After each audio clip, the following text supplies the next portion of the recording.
গতকাল আগরতলায় বাংলাদেশের সহকারী হাই কমিশনে যে হামলা হয়েছে, ভাঙচুর হয়েছে, পতাকা পোড়ানো হয়েছে, খুব স্বাভাবিকভাবে সেটা বাংলাদেশে খুব ওয়াইড স্প্রেড প্রতিবাদ ট্রিগার করেছে। সামাজিক মাধ্যমে তো বটেই, মাঠে রাজপথেও সেটা হয়েছে। ঢাকা ইউনিভার্সিটিতে ছাত্ররা একত্র হয়েছেন, দলে দলে প্রতিবাদ করেছেন, মিছিল করেছেন, স্লোগানে ভরিয়ে তুলেছেন। আমাদের সার্বভৌমত্বকে রক্ষা করার জন্য তারা প্রতিজ্ঞাবদ্ধ হয়েছেন। চমৎকার, অসাধারণ ব্যাপার। এর মধ্যে একটা খুব গুরুত্বপূর্ণ ফাইন্ডিং আমার আছে, অনেকের কাছেই তাই, আমি ইনফ্যাক্ট ফেসবুকের থেকেই পেলাম এবং আমার মন ভরে গেছে। সেটা হলো জগন্নাথ হলের আমাদের সনাতন ধর্মের ছাত্ররা মিছিল করেছেন ভারতীয় আধিপত্যবাদের বিরুদ্ধে। এক অসাধারণ ব্যাপার, এটা একটা দুর্দান্ত ব্যাপার। আমি এক্সক্লুসিভ একটা ভিডিও করেছিলাম আমাদের হিন্দু সম্প্রদায়ের ভাই বোনদের কাছে, তাদের উদ্দেশ্যে। আমরা ফেসবুকে দেখছি যে বেশ কিছু হিন্দু সম্প্রদায়ের মানুষ ভারতের আধিপত্যবাদের বিরুদ্ধে কথা বলছেন, তাদের অন্যায়ের বিরুদ্ধে কথা বলছেন, তাদের শেখ হাসিনাকে পেট্রোনাইজ করার বিরুদ্ধে কথা বলছেন, বাংলাদেশের অভ্যন্তরীণ ব্যাপারে নাক গলিয়ে বাংলাদেশকে অস্থিতিশীল করার বিরুদ্ধে কথা বলছেন। কিন্তু আরো একটু বড় স্কেলে এটা দরকার ছিল। আমি বলার চেষ্টা করেছি, এটা একটা ঐতিহাসিক ক্রান্তি লগ্ন। বাংলাদেশ স্টেটটা একটা অভ্যুত্থান পরবর্তীতে পরিস্থিতিতে ভলাটাইল অবস্থায় আছে, ক্রাইসিসের মধ্যে আছে। এই ক্রাইসিসের সময়ে এই সম্প্রদায়ের মানুষরা, কারণ মূল নাটকটা তৈরি হচ্ছে তাদেরকে কেন্দ্র করে, তাদেরকে ভিত্তি করে, তাদের ভিকটিমহুড দেখা, তাদেরকে ভিত্তি করে তারা ভিকটিম হয়েছে অন্যায়, অত্যাচার, নিপীড়নের। সুতরাং তাদের জায়গা থেকে যদি কথাটা বলা হয় যে না, আমরা নিপীড়িত নই, আমাদের কিছু সমস্যা আছে, একটা এইরকম অঞ্চলে একটা সংখ্যালঘু সম্প্রদায়ের মানুষ, সেটা শুধু ধর্মীয় সংখ্যালঘু না, আমরা বাংলাদেশে ভাষাগত সংখ্যালঘুদেরও সংকট দেখব। ধরুন উর্দু স্পিকিং পিপলদেরও সংকট আছে। আমি কিছুদিন আগে তাদের একটা অনুষ্ঠানে গিয়েছি এবং গিয়ে আমি তাদের খুবই মর্মান্তিক সব স্টোরি শুনেছি। আল টক অন দ্যাট। শুধু সেটা না, যে কেউ আমাদের এথনিক যারা মাইনরিটিস আছেন তাদেরও সংকট আছে। একটা মানবিক রাষ্ট্রে এগুলো থাকার কথা, একটা গণতান্ত্রিক, উদার গণতান্ত্রিক রাষ্ট্রে এগুলো থাকার কোনো কারণ নেই, কিন্তু আছে। ওর বাইরে কিছু না, মানে ভারত যে ন্যারেটিভ তৈরি করছে যে এখানে থাকার মতো কোনো পরিস্থিতি নেই, সব ডিজাস্টার হয়ে গেছে, তার বিরুদ্ধে তাদের কথা বলা। সুতরাং জগন্নাথ হল ঢাকা ইউনিভার্সিটির মানে দেশের সবচেয়ে সচেতন স্টুডেন্টদের মধ্যে তারা মাঠে নেমেছেন, মিছিল করেছেন। আমি এটাকে এই কারণেই খুব গুরুত্বপূর্ণ মনে করি, কারণ বহু মুসলিম মানুষের বলার চাইতে এই হিন্দুরা যখন বলবেন যে তাদের ওপরে, তাদেরকে নিয়ে ডিসইনফরমেশন ছড়ানো হচ্ছে, সেই প্রতিবাদটা অসাধারণ ব্যাপার। এবং আমি সেই ছাত্র, এই সচেতন ছাত্রদের পক্ষ থেকে আমি বিভিন্ন জায়গায়, তারা যদি এটা অর্গানাইজ করতে পারেন, প্রত্যেকেরই যোগাযোগের জায়গা আছে, তাদের এলাকা আছে, তাদের পরিবার আছে, তাদের সমাজে বিভিন্ন রকম মানুষ আছে, এটা যদি তাদের জায়গা থেকে তারা অর্গানাইজ করেন, দেশের বিভিন্ন জায়গায়, এক এক জায়গায় এক এক সাইজের হবে, কোথাও 10 জন, কোথাও 20 জন, কোথাও 50 জন, কোথাও 500 জন, কোথাও 5000 জন, একত্র হয়ে এই মেসেজটা দেয়া যে বাংলাদেশের হিন্দু সম্প্রদায় ধ্বংস হয়ে যাচ্ছে, উচ্ছেদ হয়ে যাচ্ছে, বাংলাদেশে উচ্ছেদ করার চেষ্টা, এই ধরনের কথা জনাব চিন্ময় বলছিলেন, উচ্ছেদ করার কোনো চেষ্টা বাংলাদেশে হিন্দু সম্প্রদায়ের উপরে হচ্ছে না। এবং ভারতের মিডিয়াতে আমি রিলিজিয়াস ক্লিনজিং শব্দটা ব্যবহার করতে দেখেছি অনেকে টকশোতে বসে বসে, সো কল্ড শিক্ষিত ইন্টেলেকচুয়ালরা।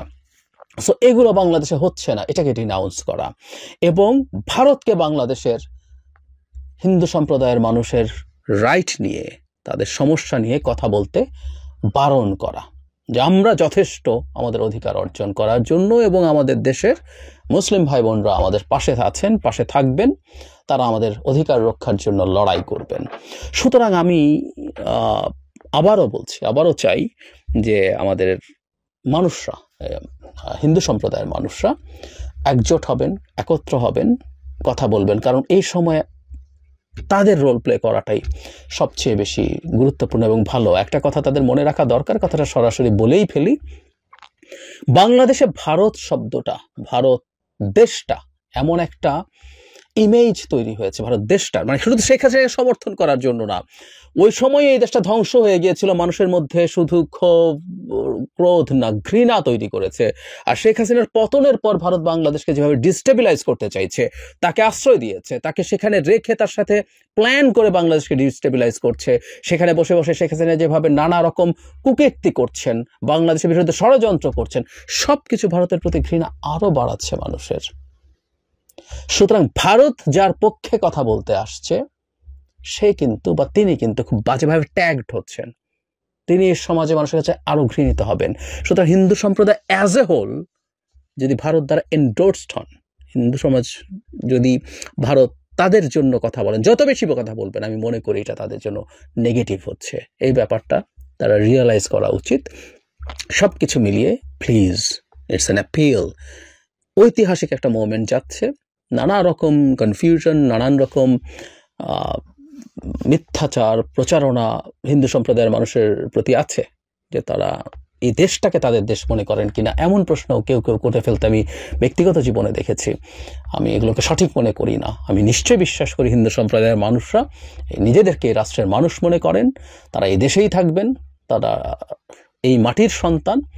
সুতরাং এই সময়টা এসছে তাদের দেশের জন্য, এই যে তাদের টান, তাদের যে অধিকার বোধ, তাদের যে কর্তব্য, এটা একটা কর্তব্য, সেটা শো করার। জগন্নাথ হলের, ঢাকা ইউনিভার্সিটি জগন্নাথ হলের স্টুডেন্টরা যেভাবে এটা দেখিয়েছেন, একে একে আরো বিভিন্ন জায়গায় এই জিনিসটা ছড়িয়ে পড়বে।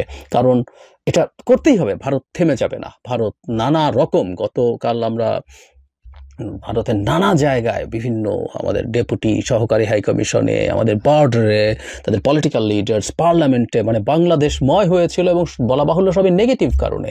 সেগুলোর সামনে চলতেই থাকবে। আমাদের হিন্দু সম্প্রদায় যদি এই ব্যাপারে শক্তভাবে দাঁড়ান, এর চেয়ে ভালো কিছু আর হতে পারে না। আমি জানি না তাদের উপরে কোনো ধরনের চাপ আছে কিনা, যদি থাকে সেটাও তারা সরকারকে, রাষ্ট্রকে জানাতে পারেন, ফলে এই জিনিসগুলো দূর করা সম্ভব হতে পারে। কিন্তু প্লিজ আপনাদের, আমরা যে জাতি হিসেবে একটা, আমরা এই রাষ্ট্রের নাগরিক, আমরা বাংলাদেশি সবাই, এটা একটু প্রমাণ করুন, এটা একটু বলুন। এত গুরুত্বপূর্ণ সময় সাম্প্রতিক ইতিহাসে অ্যাটলিস্ট কখনো আসেনি।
সংগ্রাম